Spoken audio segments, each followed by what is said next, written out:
نحمده ونصلي على رسوله الكريم أما بعد فأعوذ بالله من الشيطان الرجيم بسم الله الرحمن الرحيم رب اشرح لي صدري ويسر لي أمري واحلل عقدة من لساني يفقهوا قولي سورة البينة مدنية سورة البینہ مدنی صورت ہے۔ اس کے مکی یا مدنی ہونے میں اختلاف ہے۔ کچھ کا کہنا ہے کہ مدنی ہے اور کچھ کا کہنا، جس میں کہ عائشہ رضی اللہ عنہا شامل ہیں، ان کا کہنا ہے کہ یہ مکی صورت ہے۔ 1 رکوع ہے اور 8 آیات ہیں۔ بینہ کا مطلب ہوتا ہے وضاحت، یا فرقان کے معنوں میں بھی یہ لفظ آتا ہے بینہ، کرائٹیرین، جدا جدا کرنے والی چیز، روشن کر دینے والی چیز، فرق واضح کرنے والی چیز، بینہ۔ پچھلی صورتوں سے اس صورت کا تعلق جوڑنے کی ہم کوشش کرتے ہیں۔ سورہ علق میں پہلی وحی موجود ہے، پھر سورہ قدر میں بتایا گیا قرآن کب نازل ہونا شروع ہوا۔ سورہ بینہ میں وحی اور قرآن کی اہمیت بتائی گئی ہے، کیوں نازل کیا اللہ نے اس کو۔ یوں سمجھیں کہ سورہ بینہ میں فلسفہ نبوت اور رسالت موجود ہے۔ رسالت کا کیا مقصد ہے، کیوں اللہ نے کتاب اتاری، کیوں اللہ نے رسول بھیجے، اسی مناسبت سے اس کا نام بینہ ہے۔ شروع ہوتی ہے بسم اللہ الرحمن الرحیم۔ لم یکن الذین کفروا من اہل الکتاب والمشرکین منفکین حتی تأتیہم البینہ۔ اہل کتاب اور مشرکین میں سے جو لوگ کافر تھے وہ الگ ہونے والے نہ تھے جب تک ان کے پاس دلیل روشن نہ آ جائے۔ اس آیت میں جو لفظ اہم ہے وہ ہے منفکین۔ عام طور پہ منفکین کا ترجمہ کیا جاتا ہے باز آنے والے نہ تھے۔ کس چیز سے باز آنے والے نہ تھے؟ کفر، شرک کو چھوڑنے والے نہ تھے، اس وقت تک چھوڑنے والے نہ تھے جب تک ان کے پاس بینہ آ جائے۔ تو اگر ہم منفکین کا ترجمہ باز آنے والے نہ تھے لیں تو ہم دیکھتے ہیں کہ جب اللہ نے کتاب نازل فرما دی اور رسول بھیج دیا تب بھی بہت سے لوگ کفر پر اڑے رہے، بلکہ رسول اور کتاب کو ماننے سے صاف انکار بھی کر دیا انہوں نے۔ تو یوں لگتا ہے کہ منفکین کا ترجمہ باز آنے والے کرنا مناسب نہیں۔ بہتر ترجمہ یہ ہے کہ جدا ہونا اس کا ترجمہ کیا جائے، منفکین جدا ہونے والے۔ مادہ فا کاف کاف ہے، مطلب ہوتا ہے چھڑانا، الگ الگ کرنا۔ ہم پڑھ چکے ہیں پہلے فکو رقبہ، یہ لفظ ہم نے پڑھا ہے نا، تو یہی وہ چیز ہے، گردن کا چھڑانا۔ منفکین الگ الگ ہونا، کوئی شے گڈمڈ ہو، ملی جلی ہو، پھر اس کو جدا کر دیا جائے۔ تو بینہ دراصل کسوٹی ہوتی ہے، فرقان ہے جو لوگوں کو چھانٹ کر الگ کر دیتی ہے، انہیرنٹ کو اپیرنٹ کرنے والی چیز ہے۔ اب وہ بینہ کیا ہے؟ رسول من اللہ یتلو صحفا مطہرہ فیہا کتب قیمہ، یعنی اللہ کی طرف سے ایک رسول جو پاک صحیفے پڑھ کر سنائے جن میں بالکل راست اور درست تحریریں لکھی ہوئی ہیں۔ تب بینہ جب آتی ہے تب یہ لوگوں کو جدا جدا کر دیتی ہے، الگ الگ کر دیتی ہے۔ ہر معاشرے میں اچھے برے لوگ گڈمڈ ہوتے ہیں۔ مکے جیسے بدترین معاشرے میں بھی سلیم الفطرت اور بہترین انسان موجود تھے، جیسے ورقہ بن نوفل اور ابو بکر رضی اللہ عنہ۔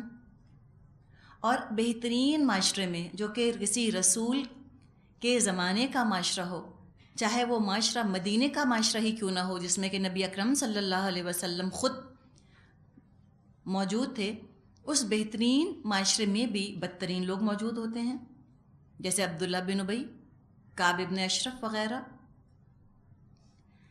تو جنرلی اگر دیکھا جائے کسی بھی معاشرے کو، چاہے بدترین ہو، چاہے بہترین ہو، چاہے کوئی بیچ کا ہو، ہر معاشرے میں عمومی طور پہ جنرلی لوگوں کو 4 گروہوں میں 4 گروپس میں تقسیم کیا جا سکتا ہے۔ پہلے، ظاہری اور باطنی طور پر نیک، اوپر سے بھی نیک، اندر سے بھی نیک، رسول کی دعوت جو ہی سامنے آئے فوراً بڑھ کر قبول کر لینے والے، ٹھیک ہے، ایک یہ کیٹیگری ہوتی ہے، یہ بہترین ہوتے ہیں۔ دوسری کیٹیگری، ظاہری طور پہ اچھے، خول چڑھا ہوا ہوتا ہے، ملمہ چڑھا ہوا ہوتا ہے فیاضی کا، سخاوت، جنروسٹی کا، نیکی، بہادری، سخاوت کا، بہت صلح پسند، کمپرومائز کرنے والے، بڑے ڈپلومیٹک، سب سے بنا کے رکھنے والے، بہت اچھے لگتے ہیں اوپر سے، لیکن ظاہری طور پہ اچھے ہیں، باطنی طور پہ اچھے نہیں ہیں۔ جو ان کا موٹیویشن ہے، جو جذبہ محرکہ ہے، وہ خود پسندی، لوگوں میں اپنی تعریف کروانا اور تکبر ہے۔ وہ چاہتے ہیں کہ ہم سے کوئی سخاوت میں اور بہادری میں آگے نہ نکل جائے، تو لہٰذا دکھاوے کی نیکیاں کرتے ہیں، جنونلی نیک نہیں ہوتے۔ اس کی مثال ابو جہل، ولید بن مغیرہ۔ ابو جہل تو صاف کہتا تھا کہ محمد جھوٹ نہیں بولتے، مگر بات یہ ہے کہ بنو ہاشم نے کھانے کھلائے، ہم نے ان سے بڑھ کر کھانے کھلائے۔ انہوں نے جنگوں میں بہادری کے جوہر دکھائے، ہم نے بھی دکھائے۔ اب بنو ہاشم میں سے اگر ہم نبی مان لیں تو ہم پیچھے رہ جائیں گے، اور میں یہ برداشت نہیں کر سکتا۔ تو لہٰذا اس نے جھٹلا دیا، نبی اکرم صلی اللہ علیہ وسلم کی تصدیق نہ کی۔ صلح جو اگر دیکھا جائے، ڈپلومیسی میں دیکھا جائے، سب سے بنا کر رکھنے میں اگر دیکھا جائے، ولید بن مغیرہ بہت اچھا تھا، ہر ایک سے بنا کے رکھتا تھا، سب تعریف کرتے تھے کہ بہت ہی ہمارا خیال کرتا ہے یہ۔ وجہ کیا تھی؟ خود کو نقصان سے بچانا چاہتا تھا، وہ خود چاہتا تھا کوئی مجھے برا نہ کہے، سب میری تعریف کریں۔ تو یہ خود پسندی ہے نا، یہ چاہنا کہ سب ہی بس میری تعریف کرتے رہیں، چاہے کچھ بھی اصولوں پر مجھے کمپرومائز کرنا پڑے، بس میری تعریف ہو، اللہ کی ہو نہ ہو، میری ضرور ہو۔ یہ ہے خود پسندی۔ ورنہ اللہ کی تعریف کے ساتھ ساتھ اپنی تعریف اگر کوئی چاہتا ہے، اپنی عزت چاہتا ہے، کوئی حرج نہیں۔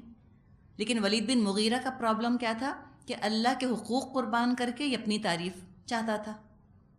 بہت مال والا تھا، اعلیٰ عہدے پر تھا، امن پسند تھا، اور بہت ہی اچھا سمجھا جاتا تھا، سبھی اچھا سمجھتے تھے۔ کب تک؟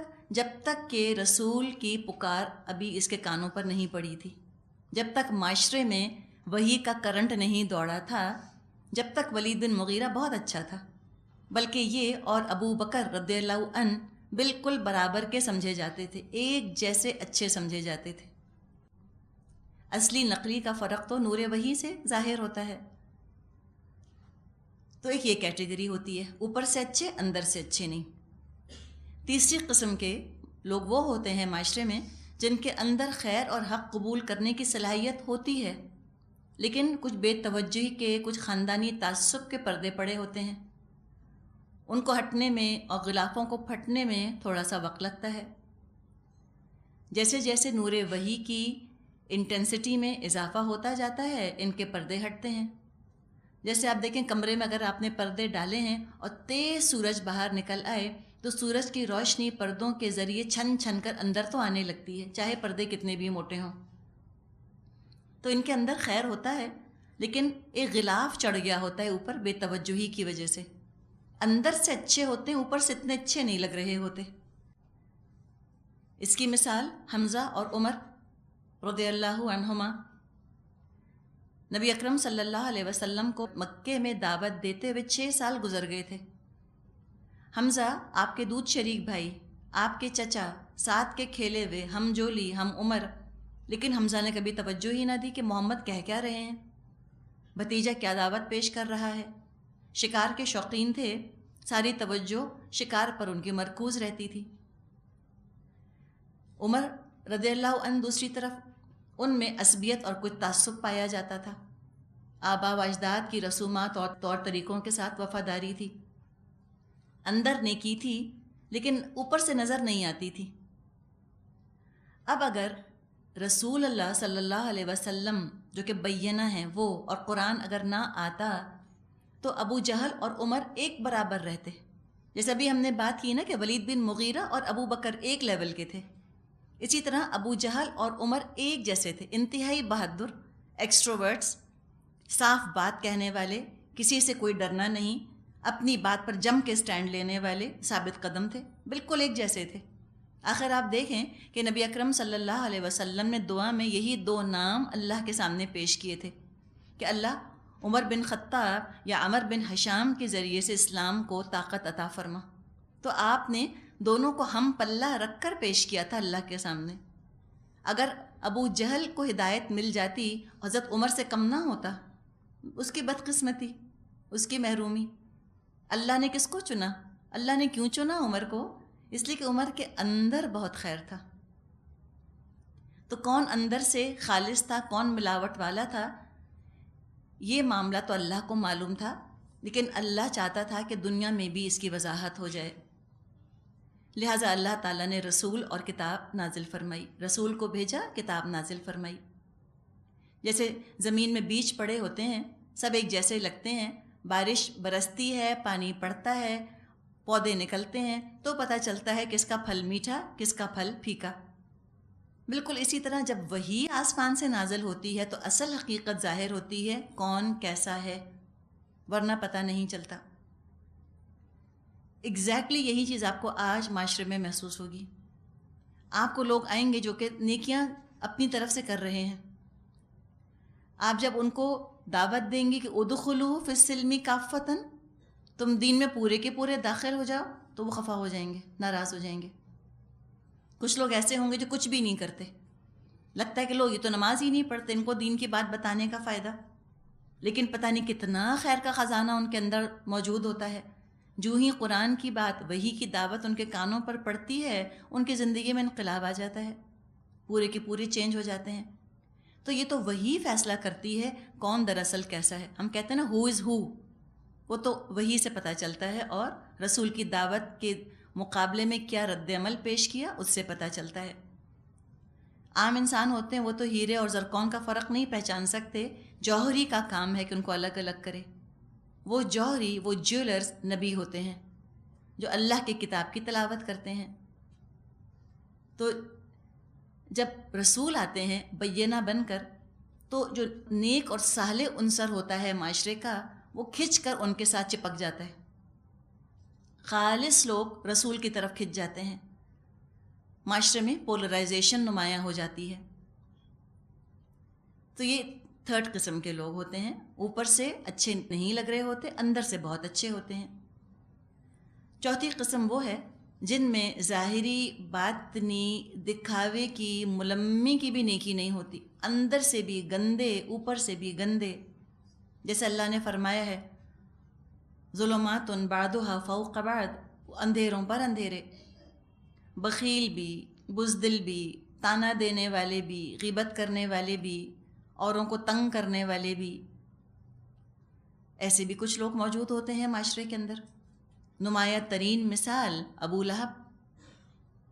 یہی وجہ ہے کہ پوری سورت جو ہے وہ ابو لہب کے اوپر نازل ہوئی ہے. اب یہ جو ہم نے 4 کیٹیگریز ڈسکس کی، ان چاروں میں فرق بینہ کے آنے سے ہوا، اور بینہ ہے کتاب اور رسول، یعنی علم اور معلم. کتاب سکھانے والے کے بغیر ادھوری ہے، اور استاد کتاب کے بغیر ادھورا ہے. یہ دونوں مل کر ایک مقصد کی تکمیل کرتے ہیں. تو وحی کے نور سے پہلے سب ایک جیسے لگتے تھے، جب روشنی آئی تو پتہ چلا کون اندھا ہے، کون آنکھوں والا ہے، اور کون اندھا بن رہا ہے. کبھی بھی رسول جو آتے ہیں وہ لوگوں کو چوائس نہیں دیتے کہ تم چاہو تو عمل کر لو، تم چاہو تو عمل مت کرو. وہ تو اللہ کی عدالت بن کر آتے ہیں. اب ان کی قسمتوں کے فیصلے ہوتے ہیں لوگوں کی، مانیں گے تو بچیں گے، نہیں مانیں گے نہیں بچیں گے. اور اللہ تعالیٰ نے اکثر و بیشتر رسولوں کو کتابیں بھی دیں. اس کتاب کی صفت بتائی گئی ہے مطہرہ، پاک، ہر قسم کے جھوٹ، شک، شبہ، شرک، برائی سے پاک کتاب، لوگوں کو پاک کرنے والی. جو اس کتاب سے جڑ جائے وہ بھی پاک ہو جائے، تزکیہ کرنے والی کتاب۔ اور جو اس میں احکامات لکھے ہوئے ہیں وہ کیسے ہیں؟ کتب قیمۃ، منصفانہ معتدل احکامات۔ کتب کا لفظ لکھی ہوئی چیز کے لیے آتا ہے اور احکامات کے لیے آتا ہے یہ لفظ۔ ہم نے پڑھا ہے کتب علیکم الصیام، کتب علیکم القتال، فرض کر دی گئے تم پر روزے، فرض کر دیا گیا تم پر قتال کرنا۔ تو کتب قیمۃ سے مراد درست بیلنسڈ احکامات جن میں کوئی انتہا پسندی نہیں ہے، ایکسٹریمزم نہیں ہے، ہر چیز میں بیلنس ہے۔ قیمہ قائم رہنے والی کتاب ہے، یعنی وہ احکامات جو قرآن میں موجود ہیں معتدل، بیلنسڈ، قیامت تک قائم رہنے والے۔ وما تفرق الذين اوتوا الكتاب الا من بعد ما جاءتهم البينة، پہلے جن لوگوں کو کتاب دی گئی تھی ان میں تفرقہ برپا نہیں ہوا مگر اس کے بعد کہ ان کے پاس بیان واضح آ چکا تھا۔ تب پچھلی قوم کا ذکر کیا گیا۔ پچھلے اہل کتاب یعنی یہودی اسی طرح گڈمٹ تھے، ان کے ہاں بڑے بڑے عالم، بڑے بڑے رہبان موجود تھے، مشقتیں کرنے والے تھے، بظاہر دیکھنے میں اوپر سے بڑا اچھا ملمہ چڑھا ہوا تھا، بڑی اچھی شوگر کوٹنگ ہوئی تھی کہ مذہب کی بہت خدمت کرتے ہیں، بڑے اللہ والے نظر آتے تھے۔ لیکن کیا ہوا؟ جو ہی بینہ آئی، اور ان کی بینہ کیا تھی؟ عیسیٰ علیہ السلام اور انجیل۔ جو ہی بینہ آئی یعنی عیسیٰ علیہ السلام تشریف لائے، یہی تورات کے پڑھنے والے، یہی اللہ کا نام لینے والے اور دین کی خدمت کرنے والے ان کے دشمن بن گئے۔ فرق واضح ہو گیا کہ کون جینوین اللہ والا ہے، کون پریٹینڈ کر رہا ہے۔ ریئل اور آرٹیفیشل کا فرق واضح ہو گیا بینہ کے آنے سے۔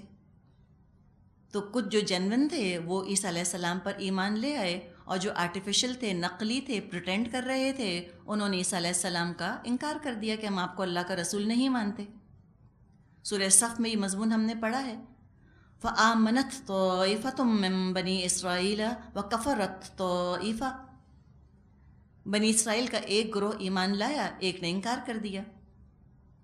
وجہ یہ تھی کہ اللہ سے محبت کے دعوے میں یہ کفر کرنے والے سچے نہ تھے، اللہ کا نام ایک برانڈ نیم کے طور پہ استعمال کر رہے تھے۔ مقصد دراصل دنیا کمانا تھا، اپنی عزت کروانا تھا۔ تو ان کے تکبر نے اجازت نہیں دی کہ وہ کسی اور کو بڑا مان کر اس کی اطاعت کریں۔ وہ تو عیسیٰ علیہ السلام کے جان لینے کے درپے ہو گئے۔ اگر واقعی اللہ سے محبت کرنے والے ہوتے یوں اختلاف نہ کرتے۔ تو پتہ چلا کہ ہر رسول اپنے وقت کا بینہ ہوتا ہے، اور جھوٹی محبت کے دعوے داروں کا پول کھل جاتا ہے، نیتوں کا کھوٹ کھل کر سامنے آ جاتا ہے۔ وما امروا الا ليعبدوا الله مخلصين له الدين حنفاء ويقيموا الصلاة ويؤتوا الزكاة وذلك دين القيمة، پہلے جن لوگوں کو کتاب دی تھی ان میں تفرقہ برپا نہ ہوا مگر اس کے بعد کہ ان کے پاس واضح بیان آ چکا تھا، اور ان کو اس کے سوا کوئی حکم نہیں دیا گیا تھا کہ اللہ کی بندگی کریں، اپنے دین کو اس کے لیے خالص کر کے بالکل یکسو ہو کر، اور نماز قائم کریں اور زکوٰۃ دیں، یہی نہایت صحیح اور درست دین ہے۔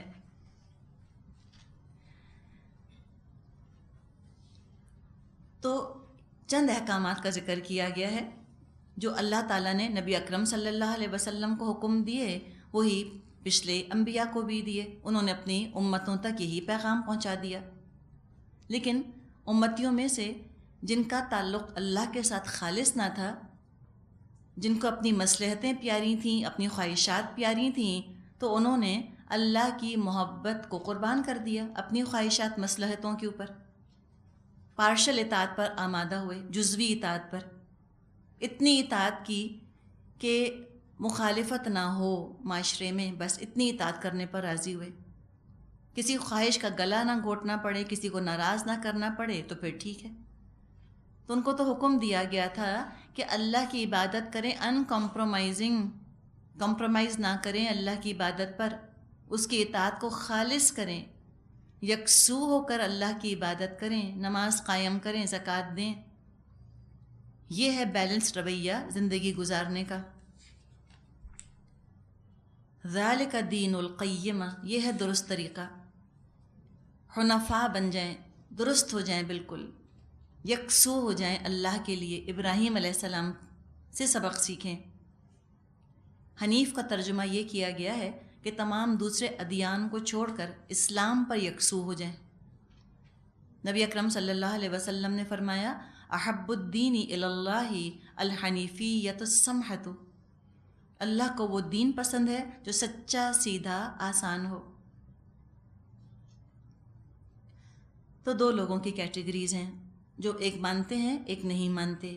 اب ان کا ذکر، ان کا انجام بیان کیا گیا. ان الذین کفروا من اہل الکتاب والمشرکین فی نار جہنم خالدین فیہا اولئک ہم شر البریہ. اہل کتاب اور مشرکین میں سے جن لوگوں نے کفر کیا ہے وہ یقیناً جہنم کی آگ میں جائیں گے اور ہمیشہ اس میں رہیں گے. یہ لوگ بدترین خلائق ہیں. اب یہاں جو ان پر کفر کا فتویٰ اللہ تعالیٰ نے لگایا اور اہل کتاب کو بھی شامل کیا ہے. کفر کیا اہل کتاب میں سے کچھ لوگوں نے اور مشرکین نے کفر کیا. تو اللہ کا تو کفر کبھی نہ کیا تھا اہل کتاب نے، بلکہ مشرکین نے بھی کبھی اللہ کا کفر نہ کیا. ان کے ہاں تو عبد الرحمن نام کے لوگ ہوا کرتے تھے. اور اہل کتاب تو آخرت کو بھی مانتے ہیں، تو پھر وہ بھلا آخر کافر کیوں ہوئے؟ اللہ تعالیٰ نے فرمایا ہے سورہ بقرہ میں وَمِنَ النَّاسِ مَن يَقُولُ آمَنَّا بِاللَّهِ وَبِالْيَوْمِ الْآخِرِ وَمَا هُمْ بِمُؤْمِنِينَ. بعض لوگ ایسے ہیں جو کہتے ہیں ہم اللہ پر اور آخرت کے دن پر ایمان لائے، حالانکہ وہ مومن نہیں ہیں. تو یہ کسی انسان کا فتویٰ نہیں ہے کہ اہل کتاب مومن نہیں ہیں، اہل کتاب کافر ہیں اور مشرک بھی جو ہیں وہ کافر ہیں. یہ کسی کا ججمنٹ نہیں ہے، اللہ کا فیصلہ ہے. یہ دراصل مومن ہونے کی جو شرط ہے وہ ہے بینہ کو ماننا. بنی اسرائیل سے خطاب کر کے ان کو حکم دیا گیا ہے کہ وَآمِنُوا بِمَا أَنزَلْتُ مُصَدِّقًا لِمَا مَعَكُمْ وَلَا تَكُونُوا أَوَّلَ كَافِرٍ بِهِ، اور ایمان لاؤ اس پر جو میں نے نازل کیا ہے، تصدیق کرنے والا اس کی جو تمہارے پاس ہے، اور مت تم ہو جاؤ اس کے اولین کافر. جو اہل کتاب تھے نبی اکرم صلی اللہ علیہ وسلم کے دور کے، یہ نبی اکرم صلی اللہ علیہ وسلم کو اچھی طرح پہچان گئے تھے. نبوت کی ساری نشانیاں جو تورات میں تھیں وہ نبی اکرم صلی اللہ علیہ وسلم میں موجود تھیں. بینہ پہچان گئے تھے، لیکن رویہ کیا ہوا؟ فَلَمَّا جَاءَهُمْ مَا عَرَفُوا، جب وہ چیز آ گئی ان کے پاس جس کو یہ پہچان گئے، کفروا بھی، انکار کر دیا. اللہ نے فرمایا ہے یعرفونہ کما یعرفون ابناءہم، ایسے پہچانتے ہیں یہ محمد کو جیسے اپنے بیٹوں کو پہچانتے ہیں، پھر بھی نہیں مانتے. تو پتہ چل گیا کہ ان کا تو دعویٰ جھوٹا ہے اللہ سے محبت کا. تو جس کو اللہ سے محبت ہوگی تمام نبیوں کو، تمام رسولوں، تمام کتابوں کو مانے گا، اور جس کو اللہ سے محبت نہیں ہوگی وہ انکار کر دے گا بینہ کا، اس کا پول کھل جائے گا محبت کا. تو لہٰذا جو محمد صلی اللہ علیہ وسلم کو اللہ کا رسول نہ مانے اور قرآن کو اللہ کا کلام نہ مانے وہ کافر ہے. اور آپ دیکھیں کہ انہوں نے کیسا بلاک کیا ہے قرآن کو اپنے میڈیا سے اور اپنی کتابوں سے. پرانی کتابوں کا حوالہ دیں گے، قرآن کا ریفرنس نہیں دیتے. کنفیوشس کے اقوال کوٹ کرتے ہیں، نبی اکرم صلی اللہ علیہ وسلم کے حکمت اور دانائی سے لبریز اقوال ان کی نظروں میں کوئی اہمیت ہی نہیں رکھتے، اگنور ہی کر دیتے ہیں. دوسرا یہ کہ کفر کہتے ہی اس چیز کو ہیں کہ حقیقت سامنے آ جائے، مبرہن ہو جائے، مبین واضح ہو جائے، پھر رد کر دیا جائے، ریجیکٹ کر دیا جائے، وہ ہے کافر. اب جہاں تک ایسے لوگوں کا تعلق ہے کہ جن تک پیغام پہنچا ہی نہیں، کوئی افریقہ کے جنگلوں میں رہتے ہیں، کسی ریگستان میں رہتے ہیں، کہیں دور پرے کہیں زندگیاں گزار رہے ہیں، ان کے کانوں پر کبھی قرآن یا محمد یا اسلام کا نام تک نہیں پہنچا، تو ہم کافر کی اصطلاح ان کے لیے استعمال نہیں کر سکتے، اس لیے کہ انہوں نے سنا ہی نہیں. اور ریجیکٹ کرنے کے لیے، رد کرنے کے لیے، کفر کرنے کے لیے سننا ضروری ہے. بعض لوگ یہ پوچھتے ہیں کہ ایسے لوگوں کا کیا معاملہ ہوگا کہ جن تک اللہ کے رسول کی پکار نہیں پہنچی، اب کیا معاملہ ہوگا؟ کیا خیال ہے آپ کا؟ اللہ بہتر جانتے ہیں اللہ کیا معاملہ کرے گا. اپنا سوچیں نا، کیا میرے کان پہ پکار پڑ گئی؟ تو وہ افریقہ کے جنگلوں کا تو بہت احساس ہے. افریقن رین فارسٹ میں کیا ہو رہا ہے، کراچی شہر میں کیا ہو رہا ہے، وہ اس کو تو بھول ہی گئے. اپنا سوچیں نا، میرے کان پہ پڑ گئی، اب میں درست ہو جاؤں، بس ان کا معاملہ اللہ بہتر جانے. لیکن بہرحال جو ایک دفعہ پیغام سن کر، سمجھ کر اور دل کی گواہی کے باوجود پیغام کو ٹھکرا دیں، ان کے لیے فرمایا کہ شر البریہ، بدترین مخلوق ہیں. بریہ مادہ با را حمزہ ہے، اللہ کا نام ہے الباری، پیدا کرنے والا.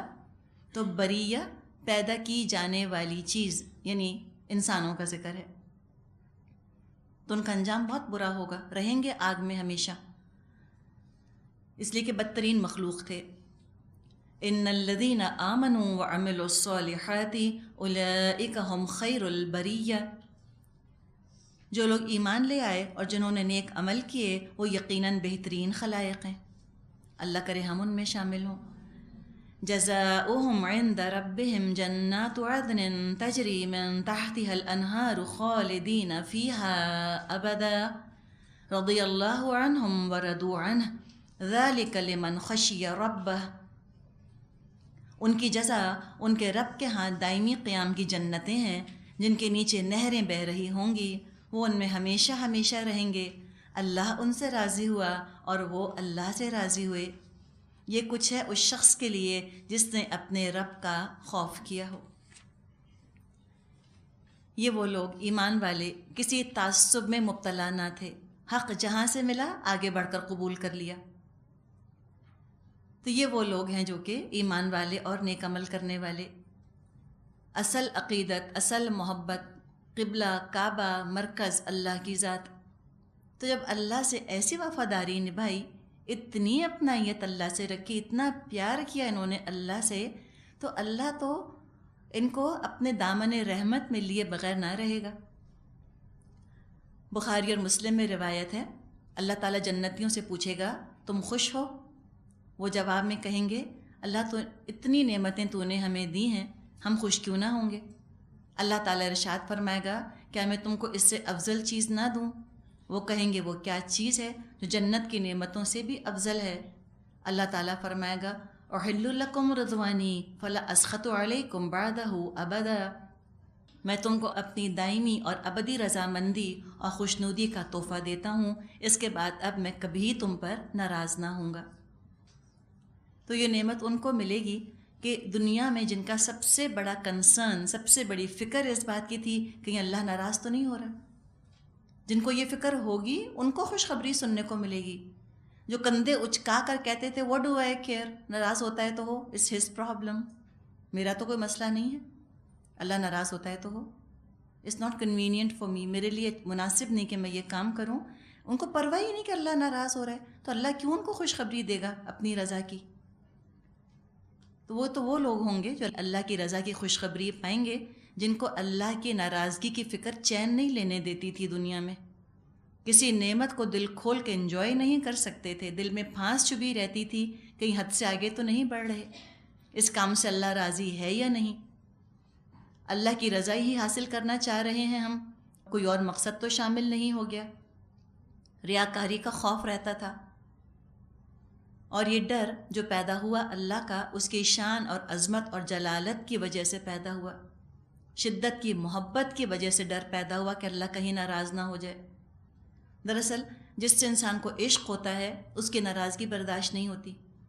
ناراضگی تو دور کی بات، ان باتوں سے بھی انسان بچتا ہے جس سے شاید کوئی ناراض ہو جائے، ہر طرح سے اس کو پلیز کرنے کی کوشش کرتا ہے. تو اللہ کن سے پلیز ہوگا؟ جو اللہ کو پلیز کرنے کی کوششیں کرتے رہے ہوں گے.